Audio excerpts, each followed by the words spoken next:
avec Patricia. Patricia, bonjour. Bonjour Hervé, bonjour à tous.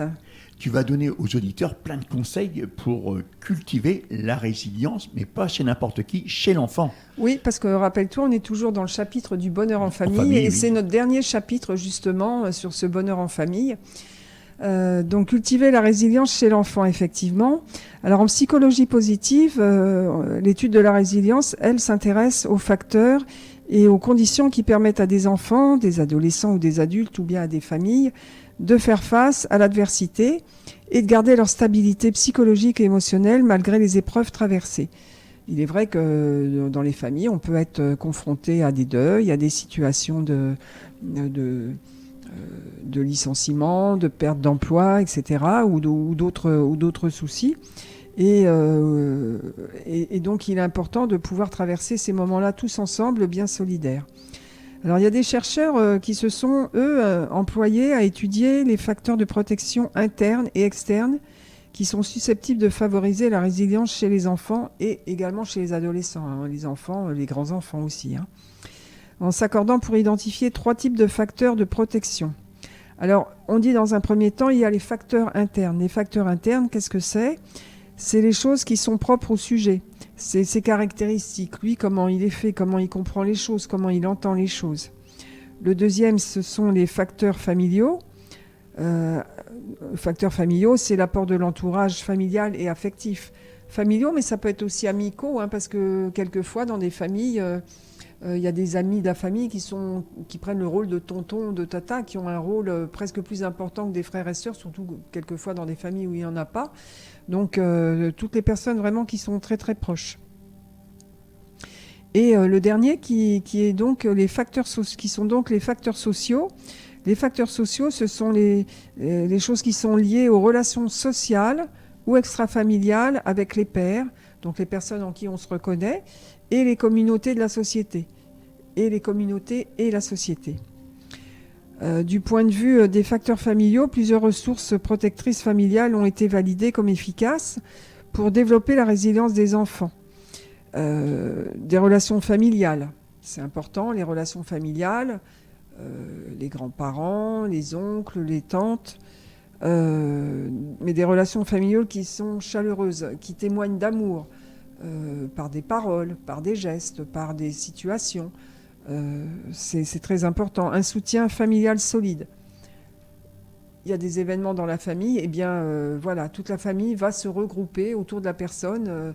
On peut le voir, hein, quand il y a des moments très difficiles en famille, la famille se rapproche. On a des coups de téléphone, on a des mots de soutien, les personnes se déplacent, elles vont encadrer, elles vont soutenir. Ça peut être aussi un soutien physique, ça peut être aussi un soutien mental, émotionnel, mais aussi parfois un soutien pécunier lorsqu'il y a besoin aussi d'aider la famille. C'est là qu'on retrouve le lien familial. Le lien familial, voilà, vraiment. Donc une bonne communication parent-enfant. Ça, il est primordial, hein, que les parents et les enfants communiquent, échangent leurs sentiments, leurs ressentis, que ce soit des ressentis positifs ou négatifs. Une cohésion familiale, c'est-à-dire que là, on est solidaire. Et la solidarité, hein, au sein de la famille, un enfant est confronté à un événement, eh bien, les frères et sœurs vont être derrière lui pour le soutenir. L'intérêt porté également par les parents à leur enfant. Effectivement, on va soutenir un peu plus un enfant si c'est l'enfant qui est concerné. Et des soutiens extrafamiliaux, comme je disais tout à l'heure, ça peut être des amis proches, mais ça peut être également des enseignants. Un enfant qui aurait un gros problème à l'école, on peut trouver très bien un soutien dans les enseignants qui vont donner des conseils, qui vont montrer leur sympathie dans certains événements un petit peu plus douloureux. Des travailleurs sociaux aussi, hein, on peut se rapprocher des travailleurs sociaux, une assistante sociale s'il y a besoin, des éducateurs, et les organismes de services sociaux ou autres communautés sociales, c'est-à-dire tout ce qui pourrait nous aider dans certaines situations. Quelqu'un là dernièrement on a entendu parler des incendies, une famille qui se retrouve sans maison, c'est dramatique. Et bien là il va y avoir toute une communauté autour, il peut y avoir les parents, il peut y avoir les amis, Et puis il va y avoir toute cette structure sociale qui est mise en place, les écoutes de soutien psychologique, les conseils généraux qui vont mettre en place des structures pour accueillir les familles. Puisque tu parlais récemment des incendies, même les pompiers eux-mêmes reconnaissaient à cette époque-là du soutien de la population en apportant du café, des croissants, de l'eau. Oui, vraiment, voilà. Donc ça fait partie. Toutes ces choses-là vont permettre, lorsqu'il y a un événement très douloureux dans une famille, de pouvoir atténuer cette douleur et faire en sorte que l'enfant soit résilient. Et un enfant qui est résilient, eh bien, il va pouvoir garder cet optimisme, il va pouvoir conserver l'estime de soi et il va pouvoir continuer d'avancer comme ça dans la vie. Et c'est important de pouvoir continuer d'avancer. Et des événements se sont passés, mais la vie continue. La vie est toujours là. Et en conclusion, Patricia, qu'est-ce que tu aurais à dire aux auditeurs ? Oui, on a fait 6 chapitres sur le bonheur en famille, donc c'était quand même quelque chose de très riche et dense. Finalement, ces différents points de vue qu'on a pu aborder, c'est important parce que ça permet finalement, on s'aperçoit que les enfants, les adolescents peuvent être un peu plus autonomes et plus aptes à construire un monde où il fait bon vivre ensemble. Et c'est ça qu'il faut retenir, c'est que le bonheur en famille, après, si toutes les familles étaient heureuses, tout le monde serait heureux finalement. Quand quelqu'un est heureux, il diffuse autour de lui ce bonheur-là, il irradie de son bonheur, et comme un rire, ça peut être communicatif. Donc déjà, occupons-nous au sein de notre famille de cultiver ce bonheur, avec tous les moments qu'on a pu nommer, regrouper les familles, recréer des moments, se déplacer, aller voir, rendre visite à des personnes un petit peu plus éloignées, qui, je vous rappelle, peuvent nous apporter du bonheur, des personnes qui sont positives, être à l'écoute, être tolérant aussi en famille. Voilà, ça va pouvoir faire que du bien à cette famille. Et c'est là qu'on se rend compte que le bonheur en famille, c'est un tout dans lequel tu as décrit pendant ces 6 chapitres et les conseils que tu as donnés. Oui, c'est un tout et c'est primordial. Et c'est vrai que parfois, ça ne tient à pas grand-chose. Et si vous ne savez pas vous-même comment faire pour être heureux en famille, eh bien, effectivement, il y a des ateliers qui sont prévus pour ça. Il y a des personnes qui peuvent vous conseiller.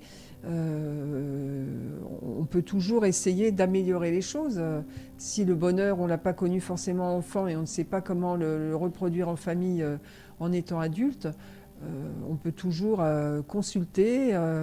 Et moi-même, j'organise des ateliers du bonheur et donc c'est fait aussi avec les familles et ça permet d'avoir des petites pistes comme ça pour cultiver son bonheur en famille. Eh bien voilà Patricia, nous arrivons au terme de ta chronique. Mais avant, tu vas nous donner encore plein d'informations. Oui, bien sûr. Entre autres, tu travailles sur rendez-vous.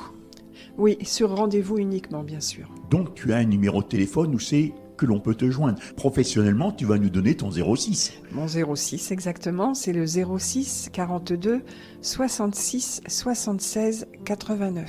Ton cabinet, il est situé où ? Centre-ville de Compiègne, 5 Place Choiseul, c'est sur les bords de l'Oise, dans l'ancienne école de l'état-major. Est-ce que tu as des jours de consultation ? Principalement les lundis, mardis, mercredis, samedis, une semaine sur 2, au cabinet, et le reste du temps, rendez-vous soit à domicile, soit en entreprise, ou bien par le biais de la visio. Patricia, cette année, en plus, tu donnes des cours de yoga. Oui, j'avais commencé effectivement l'année dernière dans mon cabinet, donc les cours de yoga sophro, et puis forte de mon succès, j'ai dû me mettre en charge de chercher une salle.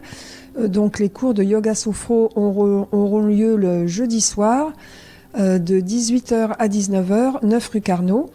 Et je donne également des cours de yoga aérien les vendredis soirs de 17h30 à 18h30, les samedis matins de 9h à 10h, un atelier mensuel de 2 heures de 10h à 12h un dimanche par mois, et ce, 1 bis place Saint-Jacques à Compiègne dans l'ancien cinéma des Dianes. On peut te retrouver sur les réseaux sociaux. Sur les réseaux sociaux, exactement. Donc Facebook, en mon nom propre, Patricia Faletto, sophrologue.